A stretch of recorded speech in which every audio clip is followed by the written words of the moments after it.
Pemirsa yang dimuliakan Allah Subhanahu wa taala, dari surat At-Taubah ayat 128 telah Allah jelaskan kepada kita. Allah mengutus kepada kita seorang rasul yang sangat cinta kepada kita. Berat bagi dia ketika kita mendapat kesusahan, sangat perhatian kepada kita. Dan bentuk perhatian Rasulullah sallallahu alaihi wasallam kepada kita, beliau jelaskan kepada kita mana celah-celah pintu-pintu yang akan membuat kita terjerumus kepada kesyirikan, sehingga pintu-pintu ini beliau tutup agar kita selamat dari kesyirikan dan agar kemurnian tauhid kita tetap terjaga, tetap bersih kepada Allah Subhanahu wa taala. Dan tentunya ini adalah merupakan misi para nabi dan rasul yang diutus oleh Allah Subhanahu wa taala. Dan ini Allah jelaskan dalam Al-Quran. Setiap rasul dan setiap nabi yang diutus oleh Allah Subhanahu wa taala, tujuan mereka adalah an ya'budullaha wajtanibut taghut. Wa laqad ba'atsna fi kulli ummatin rasulan an ya'budullaha wajtanibut taghut. Sungguh telah kami utus kepada setiap umat itu seorang rasul. Tujuannya apa? Agar an ya'budullaha wajtanibut taghut, agar kaum tersebut hanya beribadah kepada Allah semata dan mereka meninggalkan yang namanya taghut, yaitu beribadah kepada selain Allah Subhanahu wa taala. Kemudian mereka menghindari perbuatan syirik.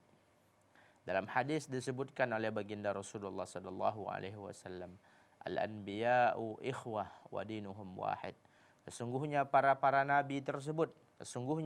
nabi adalah bersaudara, wa dinuhum wahid, sedangkan agama mereka satu, yaitu mengajak kepada tauhid Allah Subhanahu wa taala dan menghindari perbuatan syirik.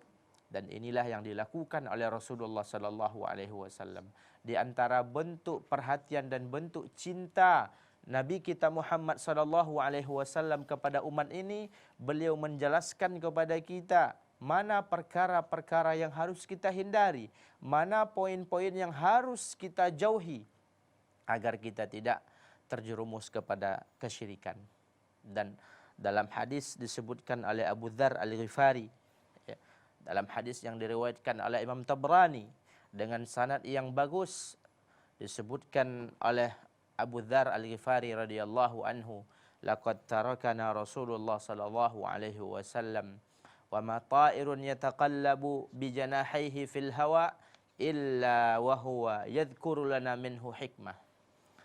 Rasulullah sallallahu alaihi wasallam telah meninggalkan kami dalam keadaan sempurna, dalam keadaan agama Islam, dalam keadaan tauhid tersebut sudah dijelaskan dengan sempurna, dan tidaklah seekor burung yang terbang di angkasa, melainkan Rasulullah sallallahu alaihi wasallam telah menjelaskan pelajaran dan hikmah yang terkandung dari hal tersebut.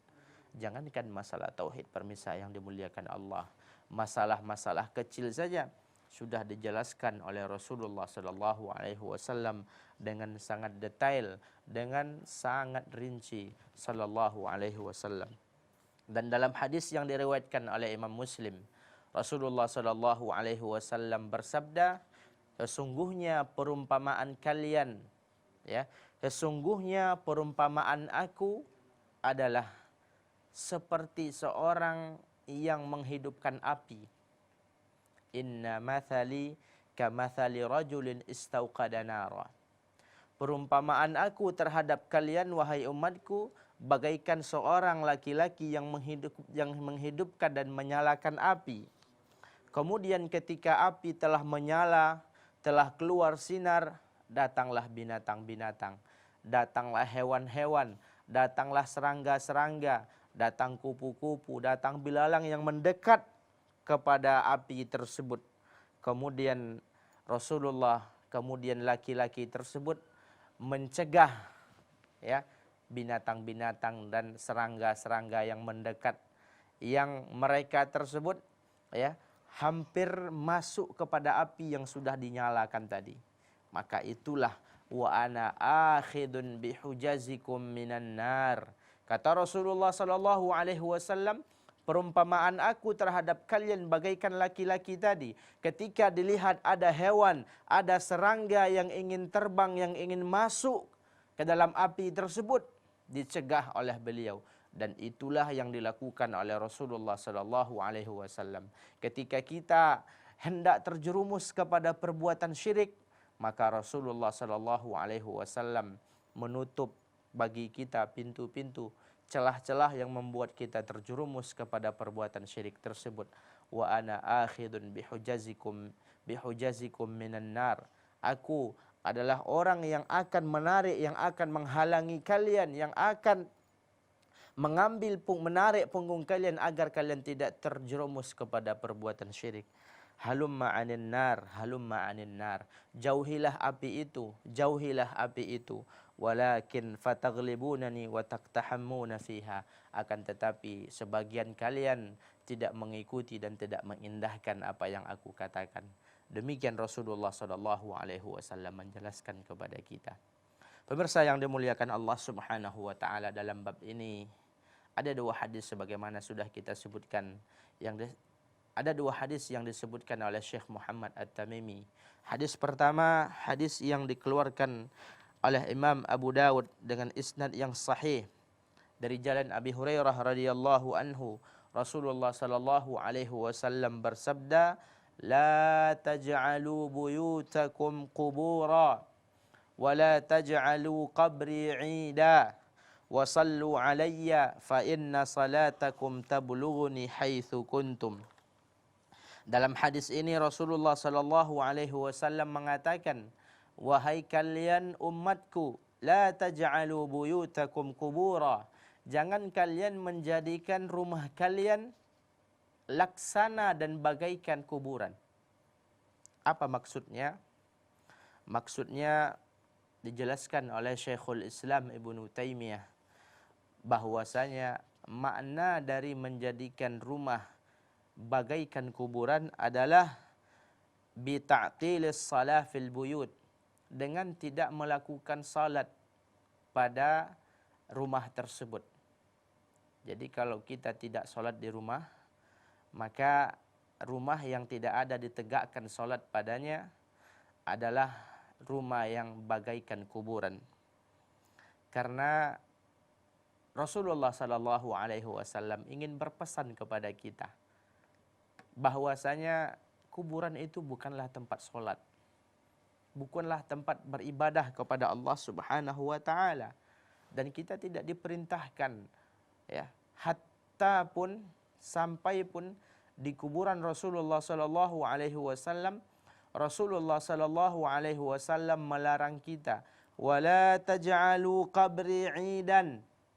Janganlah kalian menjadikan kuburanku sebagai id.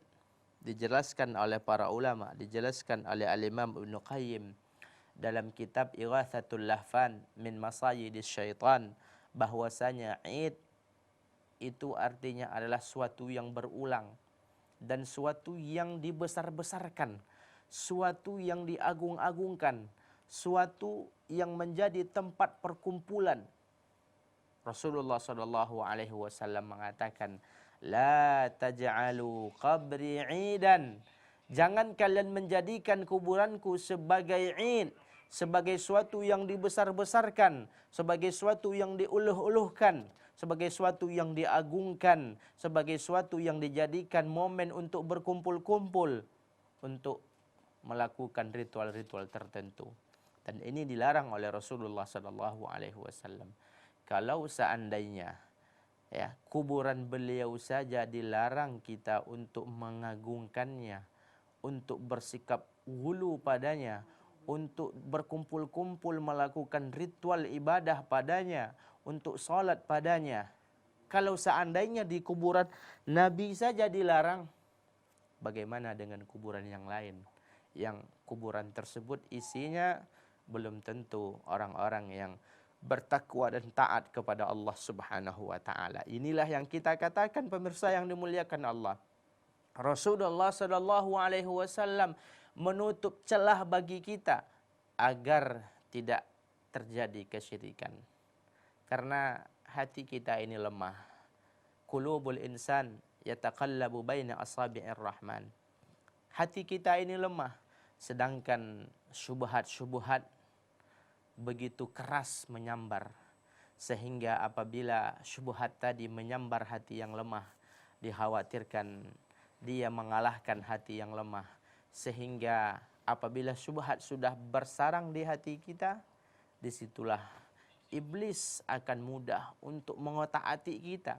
Awalnya tujuan kita baik, akan tetapi karena hati yang lemah digiring dengan mudah oleh iblis kepada perbuatan syirik.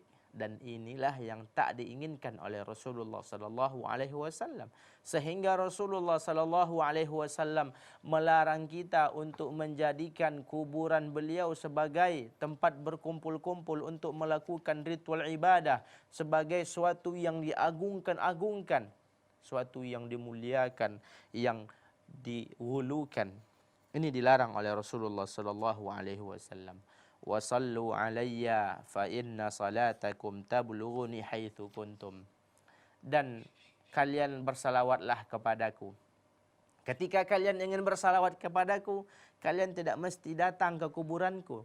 Ketika kalian ingin mengucapkan salam kepadaku, silahkan lakukan hal tersebut tanpa mendatangi kuburanku. Kenapa demikian? Karena Rasulullah mengatakan, fa inna salatakum tablughuni haitsu kuntum. Karena sesungguhnya salawat dan salam yang kalian ucapkan akan sampai kepadaku dimanapun kalian berada. Tidak mesti kalian datang kemudian duduk bersimpuh di hadapan kuburanku kemudian melakukan salawat. Rasulullah larang ini. Kenapa? Karena itu merupakan celah, merupakan pintu yang bisa membuat kita hanyut dan tenggelam ke dalam perbuatan syirik. Jangan kemana-mana pemirsa yang dimuliakan Allah. Akan kita lanjutkan setelah pesan-pesan yang berikut ini. Iya, sahabat keluarga muslim yang dimuliakan Allah Subhanahu wa taala, bagi Anda yang ingin bertanya atau penjelasan kembali mengenai apa saja upaya Rasulullah sallallahu alaihi wasallam agar kuburan beliau tidak disembah, nah, Anda bisa mengirimkan pertanyaan Anda di 081370031616. Tetap di dalam program kajian Kitab Tauhid. Kita akan kembali setelah pesan-pesan berikut ini.